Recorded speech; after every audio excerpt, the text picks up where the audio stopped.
In a surprising turn of events, the White House found itself embroiled in a digital security scandal. Senior U.S. officials, including prominent figures like Vice President J.D. Vance and Secretary of State Marco Rubio, were revealed to be using the encrypted messaging app Signal for sensitive government communications.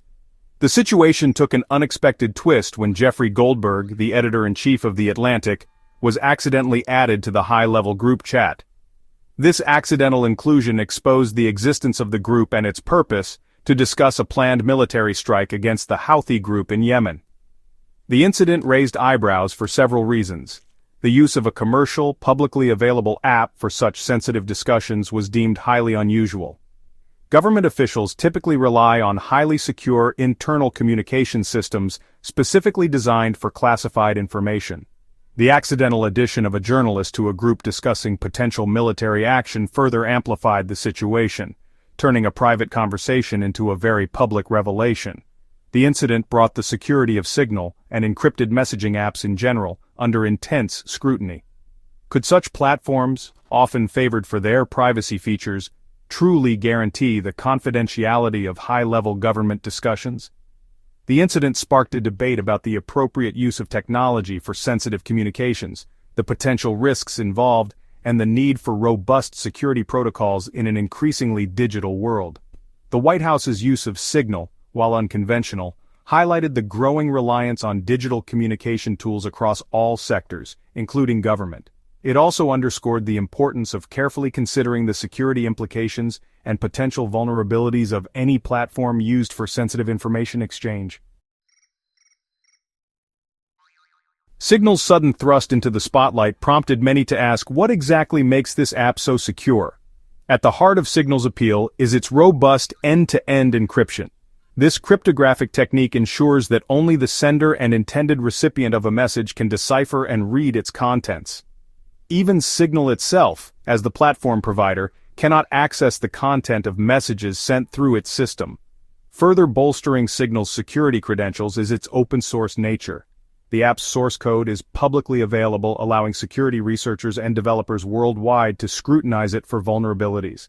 This transparency fosters trust and allows for independent verification of the app's security claims. Unlike closed-source apps where the inner workings remain hidden, Signal's open approach promotes accountability and allows for continuous improvement through community involvement. Signal also distinguishes itself through its minimalist approach to data collection. Unlike many other messaging apps that harvest vast amounts of user data for advertising or other purposes, Signal collects and stores the bare minimum required for its operation. It does not retain usernames, profile pictures, group membership details, or any other potentially sensitive information. This data minimization strategy reduces the potential impact of data breaches and protects user privacy. Operated by the nonprofit Signal Foundation, Signal is funded primarily through donations rather than advertising revenue. This independence from the advertising model eliminates the financial incentive to collect and monetize user data, further solidifying Signal's commitment to user privacy and data security. The revelation of the White House's use of Signal and the subsequent leak elicited a wave of reactions from various quarters. Moxie Marlinspike, Signal's creator, responded to the incident with characteristic wry humor. He quipped about the irony of government officials using a platform designed for privacy and security, highlighting the unexpected nature of the situation. However, not everyone found humor in the situation. Senator Chuck Schumer, a prominent voice in the U.S. government, expressed grave concerns about the incident. He labeled it a stunning intelligence leak and demanded a full investigation into the matter. Schumer's reaction underscored the seriousness of the situation, particularly the potential compromise of sensitive national security information. The incident also sparked a broader debate about the use of consumer-grade technology for government communications. Security experts and policymakers questioned the wisdom of using platforms not specifically designed for handling classified information. The potential vulnerabilities of such apps, despite their touted security features, became a focal point of discussion. The incident served as a stark reminder of the challenges of maintaining security and confidentiality in an increasingly interconnected world. It also highlighted the need for clear guidelines and protocols regarding the use of technology for sensitive government communications. The incident's fallout extended beyond the immediate leak, prompting a re-evaluation of security practices and a renewed focus on protecting sensitive information in the digital age. Now let's delve into the critical question. Is Signal truly secure enough for high-level discussions? Some experts argue that while Signal offers robust encryption, no system is entirely foolproof. They point out that vulnerabilities could still exist, either in the app itself or in the devices it runs on. On the other hand, many security professionals strongly advocate for Signal, citing its open-source nature and peer-reviewed code as significant advantages. These aspects allow for continuous scrutiny and improvement, making it one of the most trusted messaging apps available today.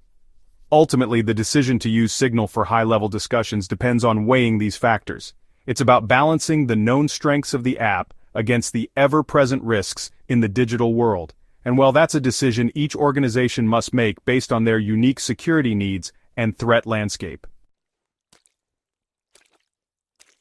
Legal concerns surrounding ephemeral messaging are becoming increasingly prominent. As more people turn to apps like Signal for their privacy needs, questions about data retention and legal compliance arise. Governments and organizations are grappling with how to balance the right to privacy with the need for accountability. This ongoing debate is shaping the future of digital communication policies. In the digital age, the tension between security and privacy is more pronounced than ever. On one hand, robust security measures are essential to protect sensitive information from cyber threats. On the other hand, these measures can sometimes infringe on individual privacy rights. Finding a balance between these two critical aspects is a complex challenge that continues to evolve. The future of government communications in a hyper-connected world is a sign of the times. As technology advances, government agencies must adapt to new communication methods to stay relevant and effective. Secure messaging platforms like Signal are becoming indispensable tools for ensuring the confidentiality and integrity of governmental communications.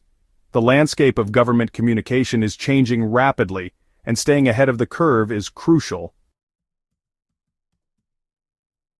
Reflecting on the lessons learned, it's clear that the path forward involves continuous adaptation and vigilance. The importance of secure and private communication cannot be overstated. As we move forward, developing and implementing policies that protect both security and privacy will be essential. The journey is ongoing, and the commitment to safeguarding our digital interactions remains paramount.